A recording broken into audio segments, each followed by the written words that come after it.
Difficile d'apercevoir la lumière du jour pendant les longs mois de l'hiver scandinave.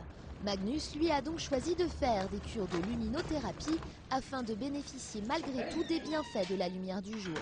Pour 18 €, petit déjeuner inclus, Magnus a droit à 1 heure d'exposition à la lumière blanche, 100 fois plus brillante que celle d'un éclairage d'intérieur classique.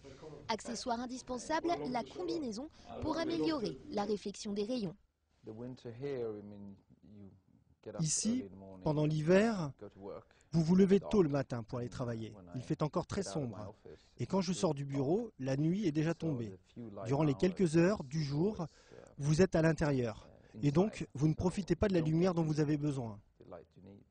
Magnus souffre en fait d'une dépression saisonnière, c'est-à-dire d'un manque de mélatonine, une hormone qui synchronise le sommeil.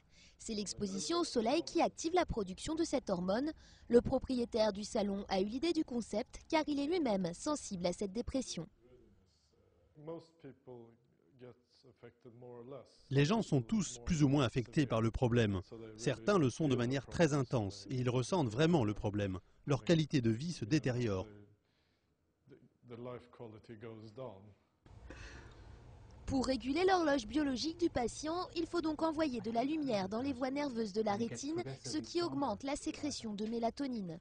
À l'hôpital de Stockholm, la luminothérapie est devenue un traitement de routine, car l'être humain n'est pas biologiquement conçu pour vivre sans lumière. En tant qu'espèce, nous sommes conçus pour vivre près de l'équateur, 12 heures de lumière, 12 heures d'obscurité. 2 millions de Suédois, soit 20% de la population, souffriraient comme Magnus de dépression saisonnière. Et même si le décor est un peu clinique, il suffit de fermer les yeux pour retrouver un petit coin de ciel bleu.